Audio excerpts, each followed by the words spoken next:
this. I've never been able to replicate it in the 14. And maybe it's just the design of the tractor and the cab between the two series. But you can feel when we get a good, hard, and dry spot in it, it shakes and makes the back window shake. That's probably the draft control kicking in, slowly picking the chisel plow up as we hit a hard spot. But it feels complete when the back window shakes.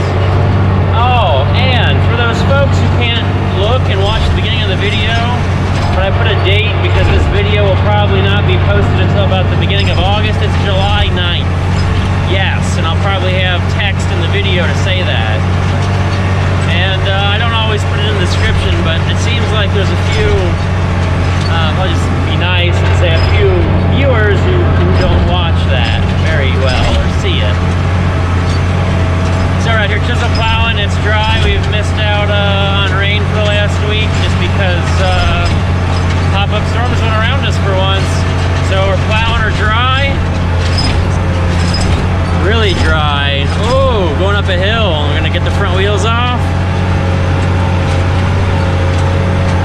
Yeah, and I figured this would be the best time to do it when it's dry, because a lot of times we're chisel plowing and it's not super dry. We're forcing it to dry. Well, now we're gonna get it good and deep and really break the soil. And what I like is when we at least hear the back window shake, I like to think the plow's shaking a little bit, and that's that good vibratory action that will really break up the soil like it's supposed to. You know, we're gonna disturb very little soil, but fracture the rest of it. Well, let's hop off here and watch the machine work and really see how dry it is.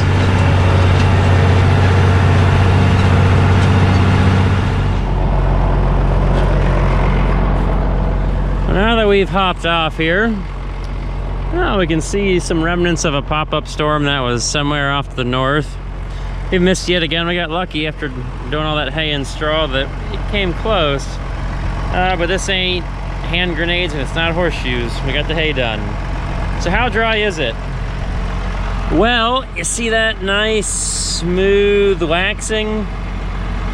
It's not that dry down there. There's moisture. I mean, it breaks apart. But that's a little damp. On top, well, we're getting a little bit of crumble, so it's not all like big chunks. But we're still able to, make this nice wax-looking surface in places. And we're even we're starting to go down a slope, so theoretically the water should run away, right? Yeah, it's this lovely clay. Ask Bandit all about it, he'll tell you. I'm sure he's got many videos.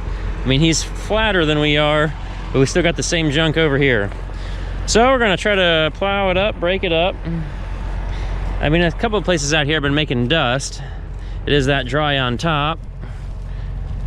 But that's got a nice moisture to it. That still does.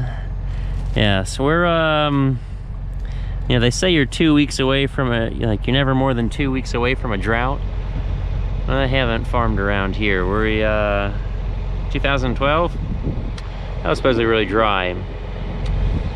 That's probably, an okay amount of rainfall for us. I like the folks out in Nebraska who get an average yearly rainfall of 25 inches and were complaining last year when they were 10 inches over and had 35.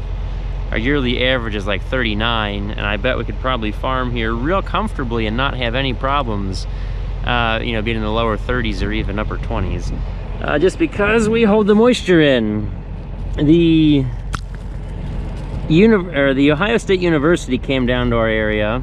I had this talk with a character at the Farm Service office. Yeah, they came down to this area and we're trying to figure out how to make tiling work. And they tried some really crazy stuff. He said they tried to only go 18 inches deep and run tile runs every 20 feet, I believe. Like, it was something ridiculous. Like, it was super shallow, they were close together, and they said it still didn't make a difference. Like, we have to solely rely on getting water to run off the surface, which is why I'm glad we have some good slope here. That, you can't tile it. Of course, what am I chiseling out? We can see here are the ruts from when we put fertilizer on the wheat. We put fertilizer on when the wheat was ready and not when the ground was ready. So there's you know, there's that problem. We're kind of taking the rut out. Hopefully we're gonna come out with the soil finisher next and break this all up, and maybe even break out the Rota spike. So that's a quick little tidbit about the joys of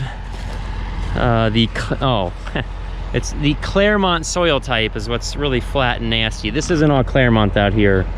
The only Claremont we have is in a little bit behind the house, but we are not all Claremont here. Claremont doesn't slope like this, but it's still got plenty of clay around us and in this soil.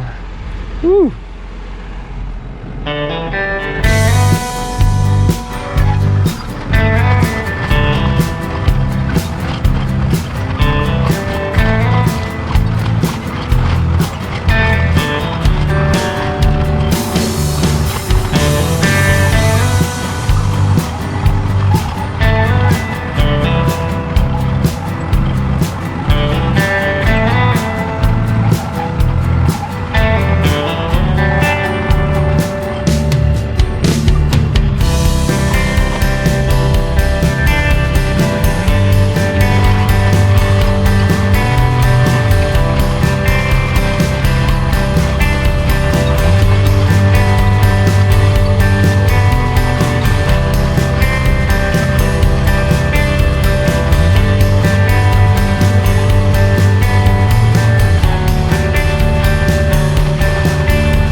Look at all that muscle, 1970s.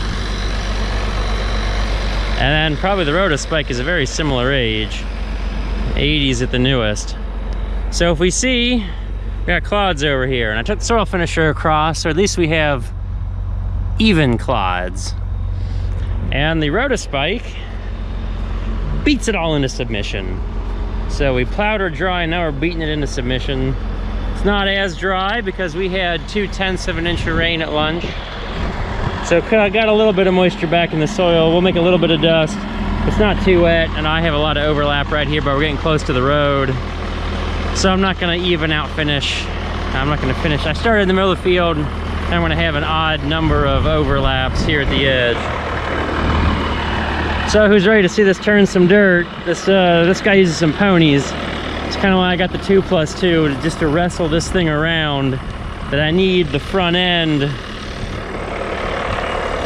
well, it's the length of the front end to keep it on the ground on the 2+2. Because the turns can be exciting at times. Now if we look close in here, the Rota spike is not really a rototiller because it's got, well, these bars. A rototiller, they would come out and curve and be L-shaped of sorts. So this is more of a, say a power harrow type deal. I don't know if you could take this thing into bare dirt and hope to come out with anything. It would use a lot of horsepower if you did. Now we got it buried pretty deep. I mean, we're getting good penetration of our spikes there. No point in going shallow. It's 1,000 PTO. Got to use all the ponies. And it's on the 3-point. Yep. I lift it up. So we're gonna get back to the work, and you know, we'll finish off getting this ready for beans out here after the wheat.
I think somebody is happy about the red power.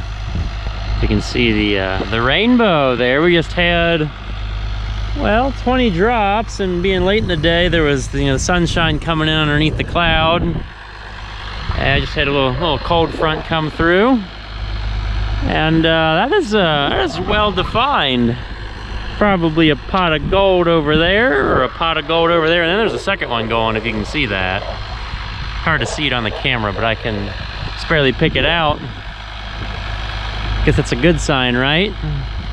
All that beautiful color. I guess, does that mean the crop's gonna grow well? Or double crop beans we'll be planting tomorrow?